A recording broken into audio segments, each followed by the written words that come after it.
right, good evening. Hello, everyone. Hello, welcome to the CCA Campus Gallery. We are part of California College of the Arts, and the rest of our campus is located just a few blocks this way. But welcome to the exhibition, Potrero Hill Perspectives, a neighborhood's artistic legacy. And this features work by artists who lived and worked in Potrero Hill. And this was a joint effort. Peter Linenthal, who runs the Potrero Hill Archives Project, and CCA are pulling work from the collections of the archive, as well as many generous neighbors and lenders who are here tonight to really showcase the artistic legacy and the connections between so many of the artists who made Potrero Hill our home. I'm a 12-year Potrero Hill resident, so I have a deep love and respect for this neighborhood. And I will say that there was just a treasure trove of information and history that we found. And Peter just kept finding more and more and more. So I was like, okay, Peter, this is part one. At some point, we just have to stop and share some of these stories that we have. And we learned so much, even people who worked at CCA and taught here who we weren't aware of, or who were students like Louis Segrist at CCA back in 1912. So much information, but really, like I said, the heart and soul are the connections and just the experience of the tight-knit community where people came for the views, they came at time for the affordability, they came for the connections with one another, and I think a lot of the artists really demonstrate that. And so I'm not going to introduce all of the panelists, Peter will, but each panelist here has a deep connection to both the neighborhood and to artists who are in this exhibition, and I'm sure many of you do too, and we're all here to really share these stories together. But before we jump into the panel, I do want to invite a CCA student, Annie Long, Annie was really part of the inspiration of this show. Annie worked on a graphic design project at CCA where she went and interviewed many of the artists and residents of CCA and created a really amazing book that we have on display. So I'm going to invite Annie to talk a little bit about her book and about an activity sheet that you can complete if you choose to. That's part of the exhibition. Hello, everyone. Hello. Thank you so much for joining us today. I'm a graphic design student here at CCA, and about almost 2 years ago, what started as a simple little project for a type class landed me on Potrero Hill, and it led me to meet a really amazing community of artists, as well as meeting Peter, who he engulfed me with all these wonderful history and stories about people who used to live up here, and all the artists and the vibrancy that was up here. And it led us to work together on this book that he helped by introducing me all these wonderful people who welcomed me to their homes and into their lives to share all these wonderful stories with you all today. And I also want to thank all the contributors who helped me along the way, such as Jenny Austin and Brandy's and Manuel, as well as Mary, Tom, Carol, Sophie, Anahita, and many other individuals who have contributed their stories and made this project really memorable and wonderful. So I thank you all.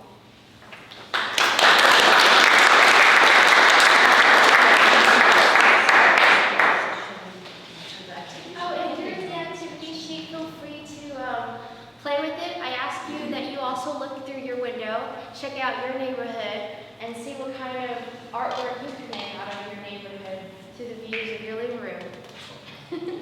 So enjoy it. It's right by the entrance. Thank you so much, everyone. Thank you. Thank you for coming, and I want to thank CCA and particularly Jamie Austin for putting this show together. It's kind of been a dream of the Archive Project to have a show like this. I love the way it's laid out, and that was Jamie's doing. It's kind of chronological as you move from left to right. You're seeing work from 1915 until you get over to Bob Hayes' mural, which is from the 80s. And we're lucky tonight because we have 4 people who were either family connected to artists in the show or close friends of those artists. We have Cindy Surendorf on the far left. Cindy is the daughter of Charles Surendorf, incredible printmaker, who lived on the Hill in the late 30s, early 40s. We also have Carol Sundell, who was a close friend of the sculptor Ruth Cravath. She was her next door neighbor and kind of like a daughter of Ruth Cravath, I would say. We're also lucky to have Pierre-Marie-Rose, the son of Henri Marie-Rose, who was my neighbor, and an incredible sculptor and artist who's in the show as well. We also have Edward Hatter, the director of the Potrero Hill Neighborhood House, who knew and worked closely with photographer Bob Hayes for probably 30 years. Bob Hayes was at the neighborhood house. You've been at the neighborhood house, not Longer than that. Okay. For both of us. Okay. I mean, he might be made that girl in the 80s. I'm not from the 80s. Rest assured. And so I thought we would start with Cindy, and each member could speak a bit about the artists that they knew well and tell us something about how they connected with the Potrero Hill and the artist community on the Hill. Sounds good to me. Can everyone hear me okay? Yes. Great. I'm going to put these in the back. These are excerpts from my father's autobiography about Potrero Hill and his time here, first in the early 30s and then back again in the 40s. And if you'd be so kind, thanks. My father was 50 when I was born, and so I just started getting to know him. The year before he passed, he showed up at my college graduation with 3 boxes in hand, and he says, "I'm going to die next year, and I want you to have these." Of course, I chuckled, had a beer, and took the 3 boxes and put them in my closet. Of course, he did die exactly a year later, exactly at 1 o'clock, and my stomach kind of turned, and I thought, oh, I better go get those boxes. Well, sure enough, in those boxes were the most precious of his work, and what I consider the most historical part of his work, and that's the WPA. He was a WPA artist. Does everyone know what the WPA is? Good. And he started in Indiana. And the fun part about it is that he traveled to and from California a lot and fell in love with this area. It'll be interesting because I'm going to read you a couple excerpts about this, but first I wanted to show you a real self-portrait. I know that there's some fake ones going around right now, but this is one done in 1934. You're welcome to pass it around and look at it. By the time it gets back, that would be great, I'll take it. But 1934 is about the time he first came to San Francisco and fell in love with it. And then he kind of just got into this mode of the WPA work group that gave him a bunch of blocks and away he went. The sad news is that the government was short-sighted, and they said, whatever you give to us, we want 50 copies and we want the original block. So he thought, this is going to be hard, because he didn't want to give them everything. So he gladly took these wonderful wood blocks and gladly made art for the WPA. But he also got into linoleum and found that medium to be a lot more fun and enjoyable as far as creating. The couple things that I'm going to pass around also is, as we all know, we have our influences. And my father's influence was alcohol as the biggest one. So he spent a lot of time in coffee shops in San Francisco. And this is not a self-portrait, but this is his illustration the night after feeling kind of drunk and sobering up. And this is his feeling about the Depression, which is also eating just beans. That's what we did during that time, he said. And I said, oh, okay, so I have these two pieces that mean a lot to me because it shows that artists are not just famous. They may die famous and down the line, but my father was a typical demon-possessed by alcohol person, as many people are, but he was willing to deal with it the best he could. And he found himself here, kind of in Potrero Hill, as a godsend for that. So I'm just going to read you a couple lines of what he wrote about Potrero Hill at the beginning, and you can finish this if you'd like. I have 20 copies back there, and if you're married to someone, please only take one. Okay, so other artists were beginning to move to Potrero Hill to establish their studios. The rents were low, the climate ideal for San Francisco, and the atmosphere colorful and exciting. The Russian neighbors tolerated the artists and did not resent their slow infusion into the replica of Russia. A few writers and photographers also moved their families into the little house crammed together on the steep hills. Edward West and his son rented a studio near me, and Justin Murray and his wife converted an old store into a studio and living quarters. Murray was famous for his cable car etchings, and Murray was just as funny as his prints. I did not lack company when the day's work was finished, and the Karpensteins, that's a familiar name in this area, I hope, living above me, Herbert Bueller in the studio below, and all the other artists on the street nearby. John Steinbeck came up the hill often to visit his friends who lived next door to me. A newspaper reporter and his wife were neighbors, and a professional model took an apartment across the street. She was always good for figuring out figures to draw and paint, and she was always willing to pose any evening.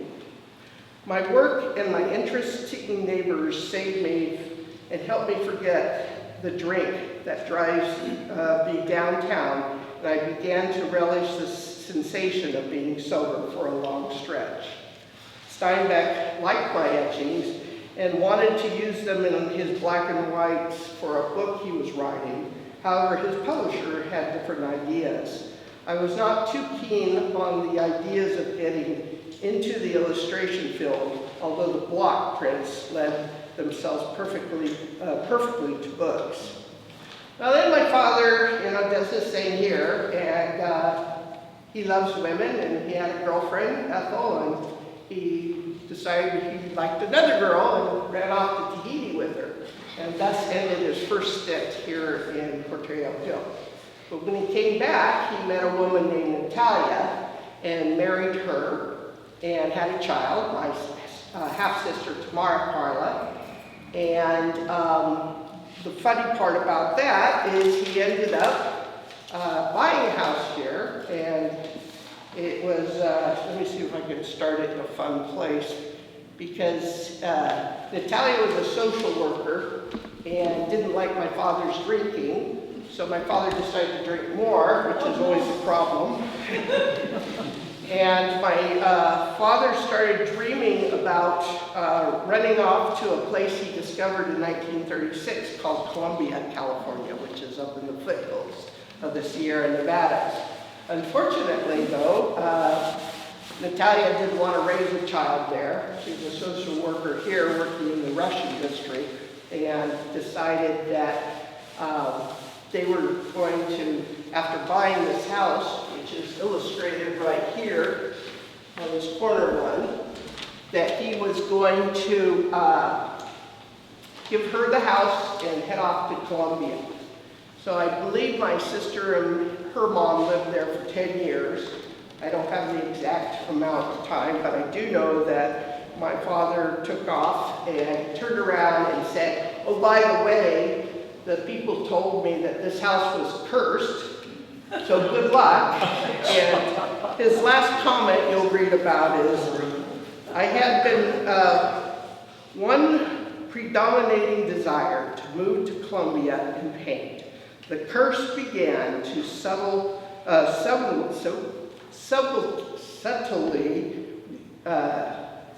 subtly begin its subtle new weavings of old webs in the house. So he really did believe the house was cursed, and when he moved off to Columbia, his life did change. He sobered up, and all these wonderful things happened. But Peter, who invited me to be here, asked me to share a couple of prints that most people have never seen. And this one is a print that he did from the house. And I believe this was a WPA print because it says first block, and all the prints that I received said that. And it's the same size as the WPA presented to people. The second one is called End of Town, which according to Peter, says it's from this area too. I don't know. I trust Peter because again, I was born when my dad was 50 and I'm just learning about him. So Peter and I are working on putting together his entire San Francisco work and hopefully showing it to the world in the next couple of years. So if you're interested about reading more about him, it's back there. And also if you want to know anything else, Peter would be happy to share that with you because he seems to know more than I do these days. Thank you for your attention.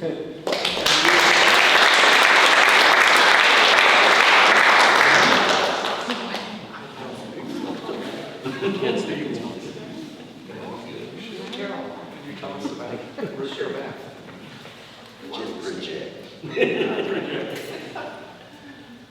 Hi, everyone. My name is Carol Sundell, and I had the wonderful good fortune in 1975 of purchasing the house next to Ruth Cravath against my parents' wishes. It was the best thing I think I've ever done. Ruth and I became fast friends. She was kind of like a surrogate mother to me. We took the fence down between the houses, and the back of her yard at that time was set back, and it was 3 lots. And the back part she called the stone yard, and the farthest north lot she called the North 40, and there were gardens there. And, we had many festive, like roast pig events with the neighbors. And it was through Ruth that, at one time I did live across the street from Charles Farr, but I didn't know him. And so Ruth used to go on Mondays to Charles Farr's studio, and he usually had a model, and many of the Potrero Hill artists came and drew or painted. Right. But Ruth worked in wax and did models, and that is one of the models that she did that she gifted to me. And next to it are her tools from the stone yard. She had many students that would come and work, and it was like, I don't know, not like crickets, but you know, you could hear the tap, tap, tap, tap, tap, tap, tap of her students. And some very famous artists also came and worked there. So Ruth was a wonderful, wonderful person, and I feel lucky to have known her. Carol, could you say a little bit about that sculpture of Star King? Oh yeah, I'm sorry. I meant to get this. This was actually at the school, Star King School for many years, and then it got vandalized, and she moved it, somehow they moved it to her stone yard, and it was there for a while, and then eventually this is when it was being moved to its current location, which is by the Unitarian Church on Franklin Street. And this is Ruth sort of supervising the whole situation. But we've got to figure out a way to make a cast of the original and bring that reproduction back to where it was intended to go, which is on Potrero Hill. Yeah, it was intended, always intended to. Sure. I mean, a lot of, there was a church on Cesar Chavez, and she did bas-relief stone of the Stations of the Cross, and I don't know whatever happened to that. I heard that it went up to the Hannah Boys Center, but whether it's still... And that huge sculpture. Oh yeah, that by Candlestick, that's another one. St. Francis. You used to be able to see that from the freeway as you Right. drove by. It was, I don't know, 15 feet high, cement and plexiglass, kind of modern It was, sculpture. yeah, it was very St. Francis. contemporary. And now it's disappeared. Yeah, it's disappeared. A few years back, a friend of mine, he had heard it was up on Hunter's Point, that hill. Oh, with Okay. the compass? Middle Point? I think that's... Yeah, and and I saw it there. But it's not there anymore. No, it's not there. It's disappeared.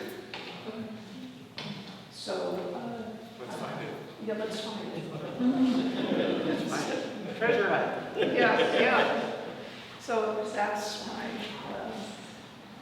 brief but wonderful, spectacular memories of Ruth Cravath. She was amazing. And she shared her many friends with her. I just happen to think Edith Hamlin, who was Maynard Dixon's wife. We went over to her house and studio many times. And there's a lot of connections. Didn't your dad knew Ruth Cravath? Very well. Yeah. I mean, for a Frenchman to be able to pronounce the TH, he could nail her name. And he was enamored of her. They were very talented. Yeah. Well, they were both sculptors. Yeah. They both worked in different modalities, but they were sculptors. At the heart of their art. Yeah, I met your father. Beautiful character. Pierre, tell us more about your dad. If you guys don't mind, I'm going to sit down and have some issues with my hips, and this is perfect. My father, Henri Marie-Rose, was born on the island of Martinique in 1922, where he was one of the eldest of like 14 brothers and sisters. And father had like 4 marriages, and all of the subsequent wives did not like the previous children. So he had a bunch of moms that didn't like him. And it was difficult, but he had a lot of character, and he would harvest different soil, plants, fruits to make paints. So he could start painting at a young age. Everything was homemade, his brushes, his paints, and everything. And let me get the order right. He served for the French Army in World War II, so he was with the Allies, but not an American soldier. And he was in the North African theater, sustained egregious injuries when he was thrown from a truck and was the only survivor, but a crate of ammunition landed on his head and knocked every teeth out of his mouth. I thought all men had fake teeth growing up because you'd be in the glass at night, and I figured that's just what you do. No, apparently, it turned out like not the case. But so after the war, he joined a dance troupe and traveled through North Africa. He was a bon vivant and a very free spirit. Didn't really like limitations. Very pure. He was a black man who was 5 foot and nothing, 100 and nothing. And he went to Paris to study art, and he put in, I believe, 10 years at École des Beaux-Arts in Paris. Mostly sculpture, but again, painting, sketching, what have you. My mother had just graduated from Stanford, and she was studying abroad, and they met, and they decided to get married and took a freighter over to San Francisco, settled here in the early 50s, lived in North Beach for a couple of years, and then started buying property on Potrero Hill. The house I live in now was purchased for $7,000.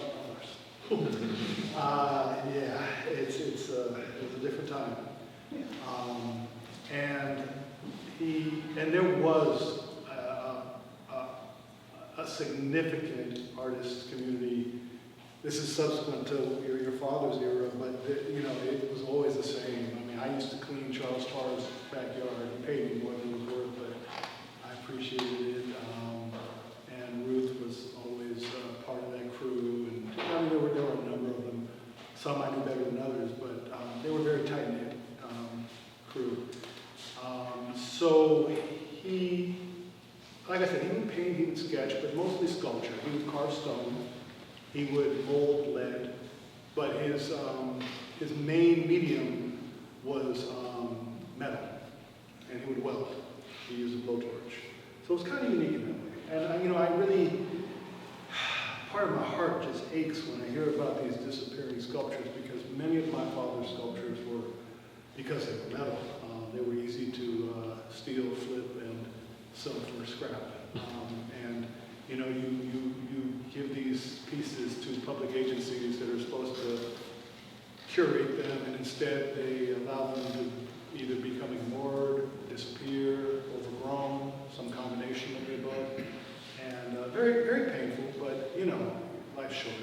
And fortunately, we were able to preserve quite a few pieces, and now you're able to, share them with me. And Jamie approached me about this, I was tickled because I really haven't had a chance to display his art in a very long time, and I'm hoping this will ignite some momentum. And I think everybody up here could literally fill this room with their work, and that might be the next iteration. I'm definitely up for it. In some book, excuse me. So now he's in San Francisco, and he was very involved in artist equity, KQED. He had an amazing singing voice, and he had this wooden tree trunk, animal skin drum that I think it was African. And I was trying to find a recording, which I will ultimately find, but I couldn't get it together in time. But so at his art shows, he would also perform music and sing, and everybody would be like, "Dude, you missed your calling. I mean, the art's nice, but you're killing it." So that was always fun, and I have very fond memories of that. He was a tough dude. As his health failed, he basically died in 2004 for 3 hours. And the man never went to the doctor. And he got hit by a car in front of 101 Grove, down there by City Hall, on the corner of City Hall. Got thrown half a block in the air. When I went to pick him up at Kaiser, his entire body was a purple bruise. His whole body. Not a single broken bone. Okay? But then they did a couple of tests, like, we should probably look at your heart. And he was a mess. I had to literally talk the surgeon into, I'm a doctor, and so they gave me a little professional courtesy, and I was like, look, dude, he's got a grandchild on the way. If he doesn't make it, he doesn't make it. Let's go for it. They tried. They called me about 3 hours in and said, we're sorry, we did everything we could. And literally 3 hours later, they called me again and said, about that. So you don't know whether to be angry or happy or both, but he did not die. They gave him 6 months. He took 6 years. And it folded into another chapter in his life where he found what I thought was the perfect place. My father, he saw beauty in every object, so he had a lot of crap. Okay, I mean, it was just everywhere. Yeah, goat trails, the words. And because he never got around to using everything, but he wanted to take it home. So rocks and boulders and logs. And so he somehow got connected with, what's it called? The Artisan Residency Program at the college. And that shit took off. He was like Yoda or something. He was their sensei. And no, the kids loved him, and he loved being there. He called it Z-Dump. They even made a T-shirt based on that. There were these older college teachers that said, "I work at Z-Dump," and he had a heavy French accent. And it was really beautiful to see because he wasn't even supposed to be here, and here he is. Like they have a lot of his work from later in his life, and and he had a whole facility to you didn't have to put stuff in his yard anymore. So that was very cool. And he, when he finally did pass away, I was glad that the focus of his late life was art, sculpture, etc. So, if anybody has any questions, I'd be happy to indulge them. I want to acknowledge my lovely wife, Yesenia, in the back, and my son, who is Henri's namesake, Joseph Henri Marie-Rose. In Martinique, there's a tradition where you tag on the paternal grandfather's name to your firstborn son's name. So they called me Pierre, but my legal name is Pierre-Joseph, because my father's father was Joseph. But I didn't want to seem like an egomaniac, so instead of calling him Pierre-Henri, I called him Joseph Henri to acknowledge both my grandfather and my father, and that rich tradition that he shared with me. He had me educated entirely in French here in San Francisco, and it was a very unique experience. Kind of tough growing up on Potrero Hill with the name Pierre-Marie-Rose. I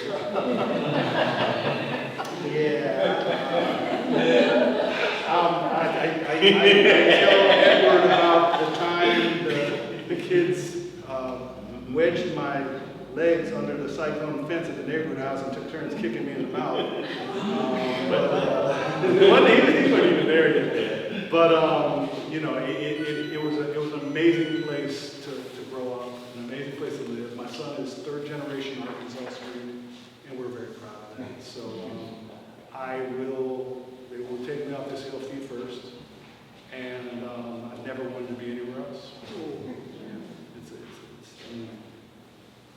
That's all I got. Thank you. Thank you.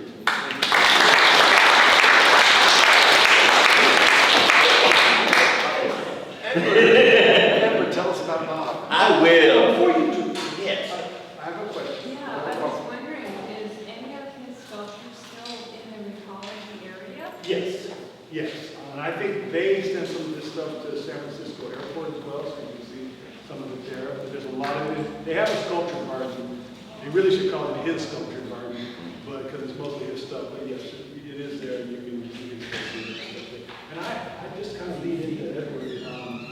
I also, in addition to Ruth was kind of larger than life, and I didn't really talk to her, but I was always around. Bob Hayes taught me photography. I was like, probably had a little box camera, and I was probably like 8 years old, and he'd take my film and show me how to develop it and make enlargements. He just was a very gentle soul with an enormous appetite to elevate those around him. And I will always have a special place in my heart for the man that my good friend Edward Haggard is about to tell you about. I just wanted to add, since Henri was a very special friend and he brought me here to Potrero Hill. He's the one who told me about the neighborhood. He was a great storyteller. Oh my God. Now, You gotta mention that. they weren't all true. But he was. Oh my God. His anecdotes were, no, the reason I say that is because when I was growing up, he told me, one day, all of the boys got around me, they were going to fight me. And I picked out the biggest, strongest one, and I went up to him and I said, BOOM! They left me. I tried that shit. They pried my legs under the cycle. So, yeah, no, but he would go to a party, you know, playing that drum and the beautiful singing voice. He'd have me out his hands. He was Mac Daddy, he was Captain Kirk, he was one of a kind. He really, really was, yeah. But the anecdotes were amazing. Just, he wore him right. Because I always hoped I might get a little bit of that rub. But there's only one on the region. Thank you. Thank you. That's hard to follow. That's really hard to follow. But I'll stand up for you. Bob Hayes. Bob Hayes actually was adopted by my great-grandmother. They came together. Bob had served in the Air Force, and he was over in Europe, and he came to San Francisco after a short stint in Los Angeles shooting photos for the movie studios. He came to San Francisco, the first thing, and telling me stories years later, is that he was looking for a community. And when he landed in San Francisco, he landed in the Tenderloin. And for weeks, you know, he's saying, well, where are the black people? And, you know, here, just go down the road a little bit ways. And how he found his way south to Potrero Hill was amazing. He had a friend, and they decided, well, here, there's a space over here, and we need to open up a bar. So they opened up this bar, and they were running this bar. It was running pretty well for a couple of years. And he kind of ventured into the community from the bar and stumbled on the Little Red Door. The Little Red Door was a thrift store that my great-grandmother ran with all the donations that were given to the church that my grandmother was minister of. And so they had this system that, you know, all these donations from the community went to Olivet, and Olivet would sit them down to 18th Street, and Olivet, they sent them down to 18th Street to the Little Red Door, and my great-grandmother, who had retired from the laundry industry, mending clothes and fixing clothes and preparing clothes for all the families to come in, and they came in on a regular basis. She knew everybody to pick up clothes, and then all of a sudden, the Little Red Door had to move. Bob Hayes helped in the move and everything else, and he ended up staying in the Little Red Door for almost a year. He lived it. And you would always go in there. And my great-grandmother and my grandmother owned a house way out on Schrader Street near Manassas. And, you know, we met Bob Hayes, my great-grandmother's best friend, now adopted son. Okay? My father didn't like that so much.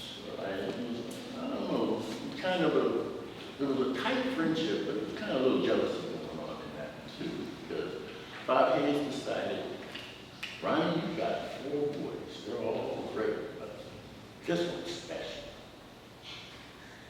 And I'm trying to figure out, are you talking about me?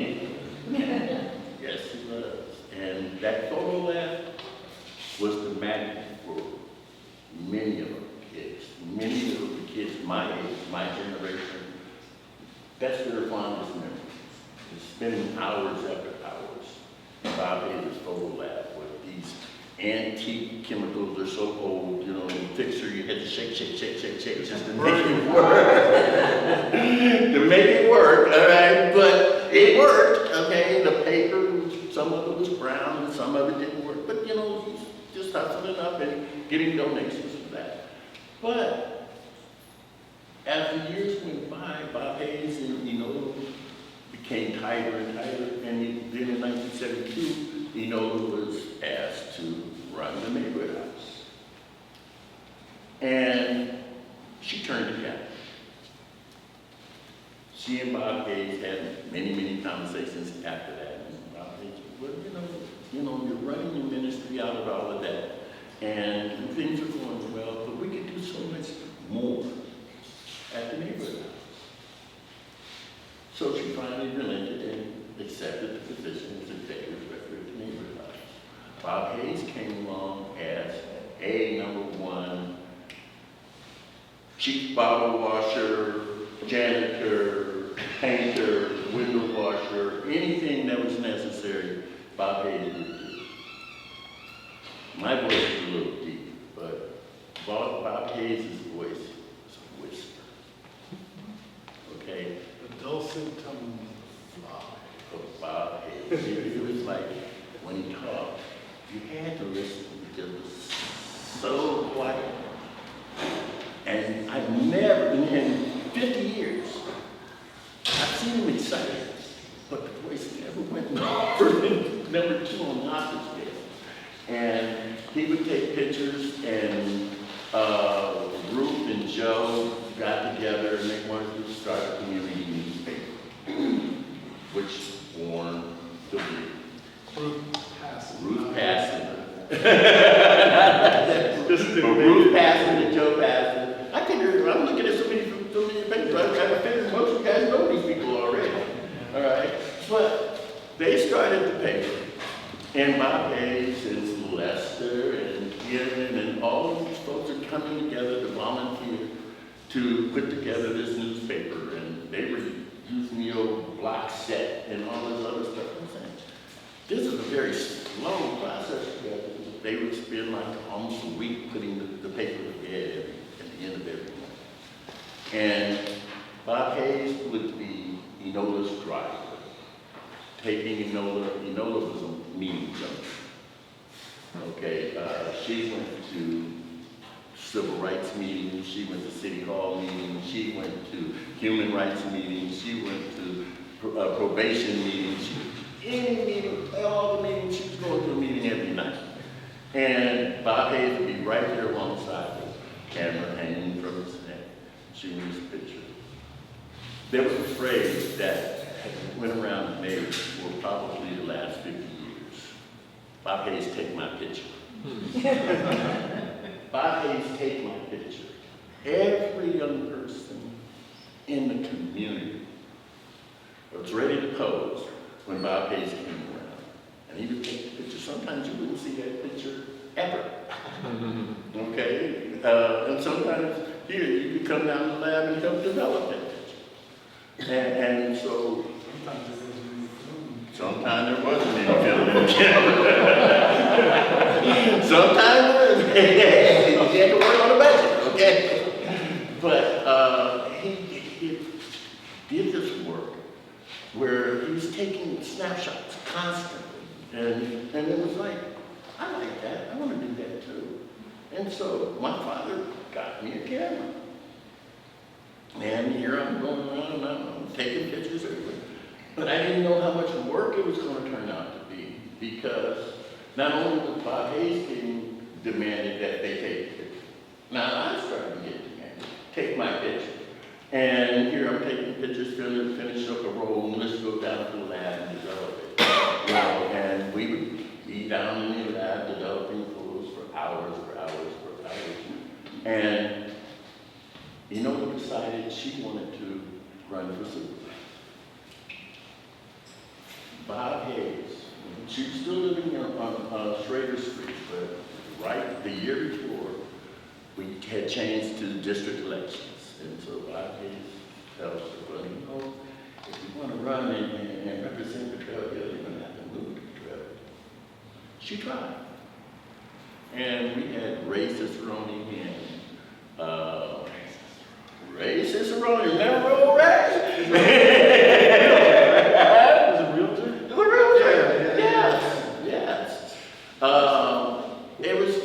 their job to deter blacks from buying on Potrero Hill. And, you know, it still shows today, you know, how many homeowners, black homeowners that we have on Potrero Hill, and that was one of the main things. Bob Hayes had a friend, and he lived up in Pacific Heights, and had him come and asked to buy a house from racist Roman. Oh, red carpet laid out. And he was trying to, you know, manipulate this sale and prove that here, these houses were for sale, and they weren't for sale. That's the rate the Ray was trying to tell Enola they were for sale. And actually exposed Ray for, you know, for the racist maneuvers he was doing in the home sales. I think that was one of his first real political movements. But, you know, he's doing this all in support of Enola and everything else. But then he would tell me these stories about, you know, when Enola first came to the Hill, your father's house, okay? The WPA, you know, all these stories I'm hearing about because we, you know, when Enola first took over the neighborhood house, it was occupied by the conscientious objectors. And, you know, they were doing a lot of artwork, a lot of protest work and stuff like that. And so Bob fit right in. Everybody, okay, then here comes the Julian Year. And Bob became the photographer for the Julian Year.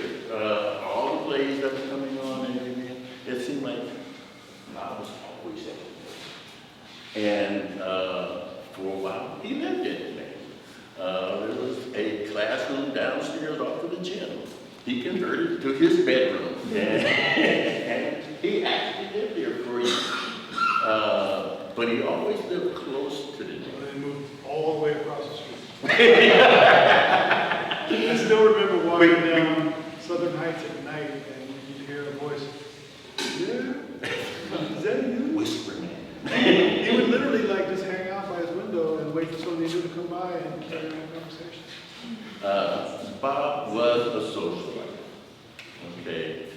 He knew everybody, and everybody knew Bob Hayes. Everybody loved Bob Hayes, and they would say, that soft, comforting voice was what first attracted everybody to Bob Hayes. And then Bob Hayes, he had this thing, he said, well, you know, you got to tell everybody things 3 times before they understand. And it used to drive me crazy, because he would tell them 3 times, all right? I heard it.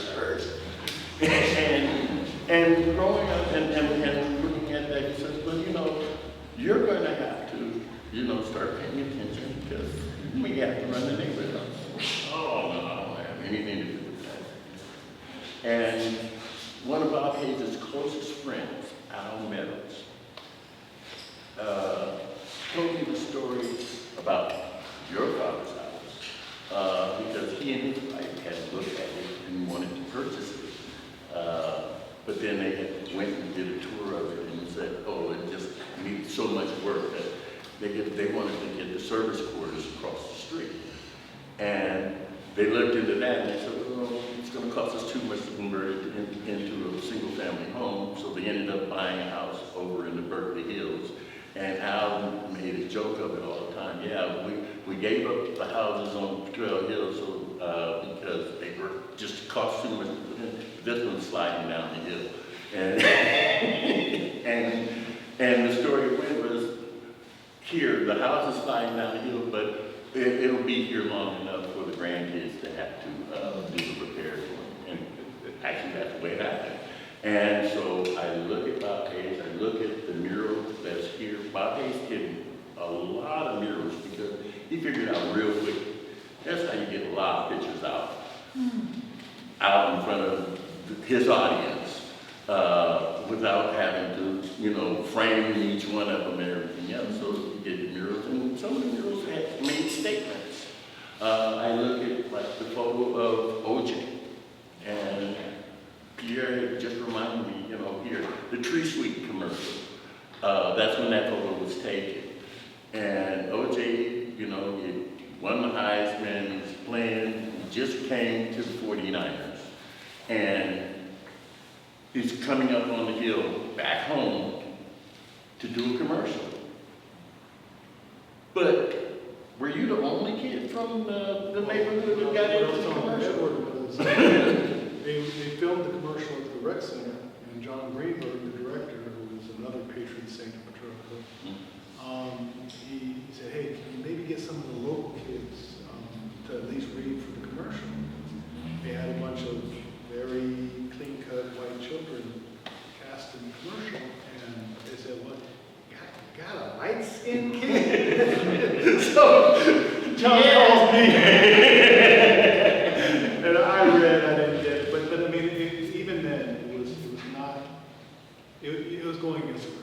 It was going, but again, what we did, and I think Bob, and I think he knows of that, is they encouraged us to speak up. And we spoke up at the rec center. We even went, my father drove us down to 49ers practice field, where I was able to get right there on the field with those there and tell them how wrong we felt that was. And it was that kind of empowerment.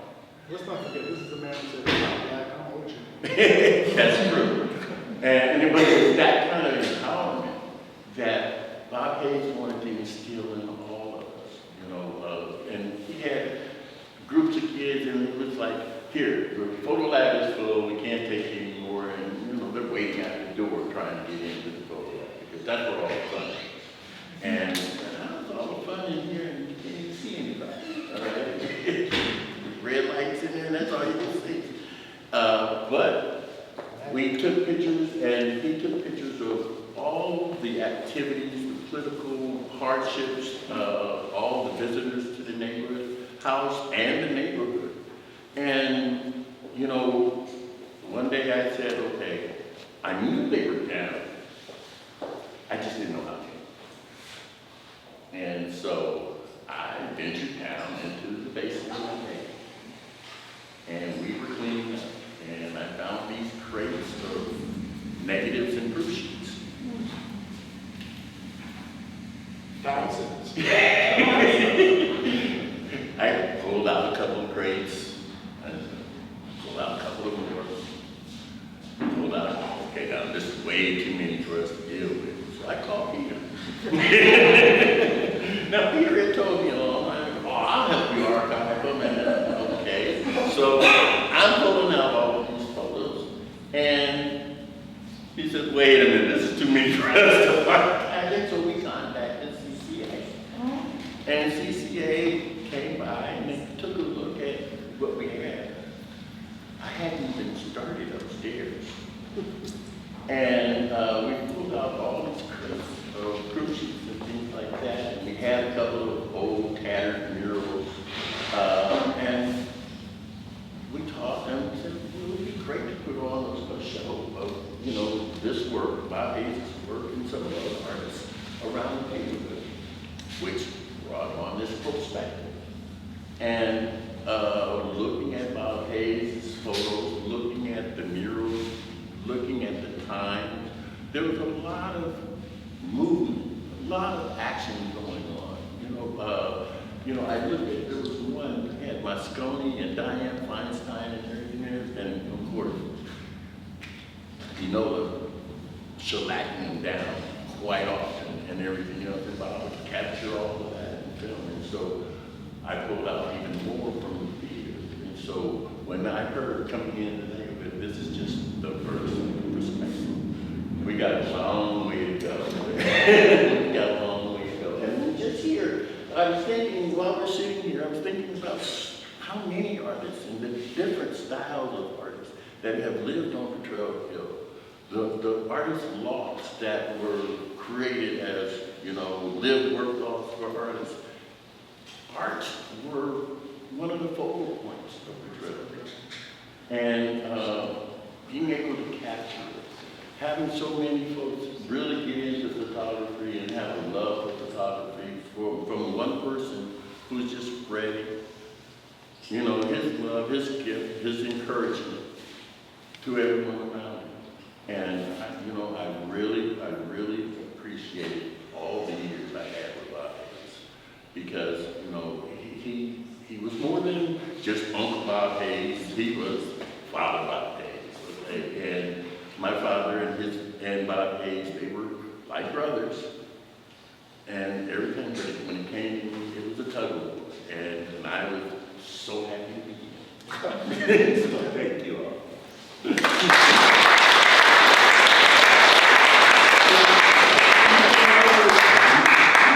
things I want to say. One was, I was, relatively speaking, a high achiever as a teenager, but I never really felt satisfied until Bob validated what I did. And very few things in life made me so proud of when I could report back to Bob. And that leads me to the second thing, because you can't talk about Bob Hayes without saying, wow! It sounds corny, but he had this genuine enthusiasm, and if you could stimulate him enough, he would rip off, wow! Everybody said, wow, me. But I think he's had, you know, he's done wonderful portraits. Wonderful portraits. And he taught us about the light and how to use the light. And because, you know, he didn't have all this fancy equipment where you could make your own false light and anything else. He was really, really, really important to be able to use the lights and the shadows in just the right way. You know, there's a spot in the theater at the neighborhood house where I think maybe 1,000 photos were shot. Okay, and it's like right by the glass window, right to the angle, to the side of it. Like it's perfect. And that's where most of the portraits have come from. And that little spot, and then you can see it. Huh? No, that was on purpose. It was on purpose because you gotta pay attention to the light. And it's great for doing portraits. And so, in fact, last week there were 3 people who came into the neighborhood house remembering, I remember being down in the photo lab and taking pictures and things like that. So, you know, it brings everybody right back to that time. And thinking about what they were doing, who was around and everything else, families, you know, volunteers and everything else. And, you know, we had somebody actually doing a data file on the operation of the neighborhood house before data file was done.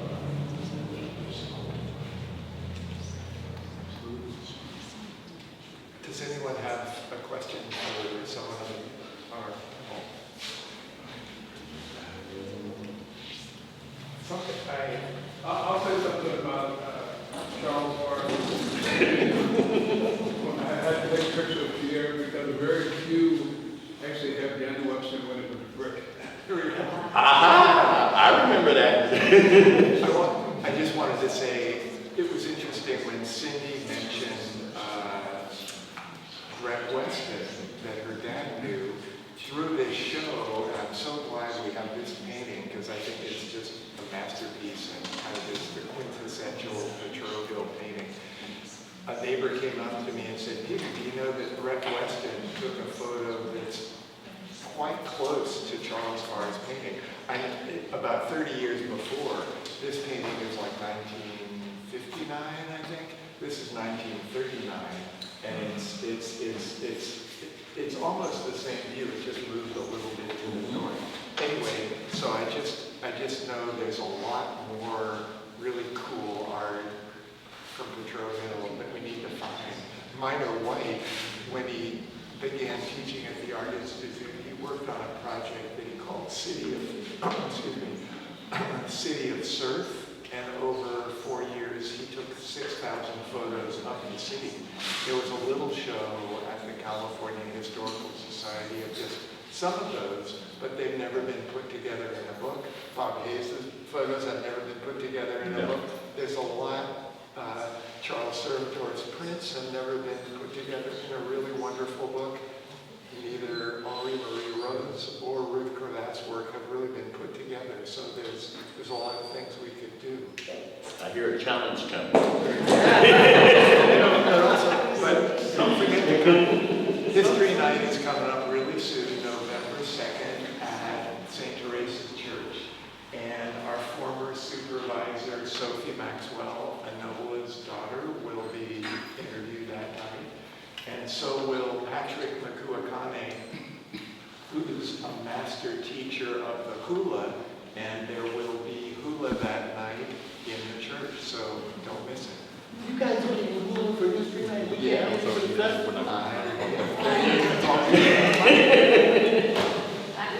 had one question for the panel, for everybody. Did any of you continue to practice art based on the influence of your father, your friends, your relatives, or? I took pictures, but never professionally or anything else like that. It was like, you know, that was one of those tasks that you had to really engulf yourself in. And I look at this one, and, you know, that's the current home of the Muse. And it's amazing knowing that that used to be the Crocker family ranch. And now it's the home of the Muse. And it was like almost done overnight. But you know, getting into the photography, yeah, I pride in myself. Oh yeah, well I know how to use the light. But that's as far as I can go. I majored in photojournalism and taught 4 years after that, and was hired by a company out of Switzerland called Ciba Geigy, and they owned a photo company called Ilford, who manufactured film, paper, etc. And I introduced Cibachrome, which was Ciba Geigy's reason for owning the company. It was a three-step not dye transfer of color slides to print. And it was a three-step program by using bleach, taking away colors instead of adding colors. And deconstruction. And then I actually worked for them for a long time, and then it was bought by an American company, and I quit. Because Cindy, say something about your Surendorf Foundation. Oh, when I quit, I started the Charles Surendorf Foundation and started bringing his art to different schools and teaching of WPA block printing workshop for kids to learn propaganda workshops of block printing. I had kind of a reverse process where, being raised by my father and dad, all I did was art as a kid. I got, you know, drawing all things. I tell my son how lucky he is to start sports around because I didn't do that. I had to catch up because I was just doing art. I thought that's all kids did. But my mother was a teacher. She's not special ed. In fact, she finished her career at Daniel Webster. I became a pediatrician and specializing in adolescent medicine. And I served in underserved areas in San Francisco and in juvenile detention facilities. And so I feel like I took a little bit of both because if you're dealing with kids, and especially teenagers, there is a lot of teaching. They're still pretty healthy. But also, medicine itself, you can either do it by the book and treat it like a science. I never did. It was always an art for me. And finished up my career pretty much doing tattoo removal. So deconstruction of art. Again, trying to give either gang affiliation or teenagers who were sex trafficked. They had a lot of really malignant ink, very misogynistic stuff. So they could kind of go out and, maybe get a fresh start in class. I managed to do that for free for 25 years. So I was very proud of that. So to me, it was art. But art is, it's not what you do, it's how you do it. How you look at things and where your mind tells you you can go with it. So, very good question. Well said, thanks.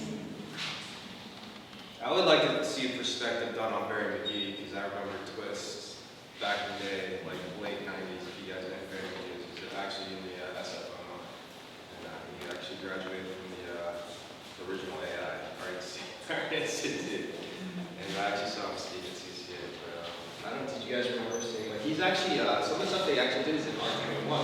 Okay. We'll talk about. Thanks for coming out, folks.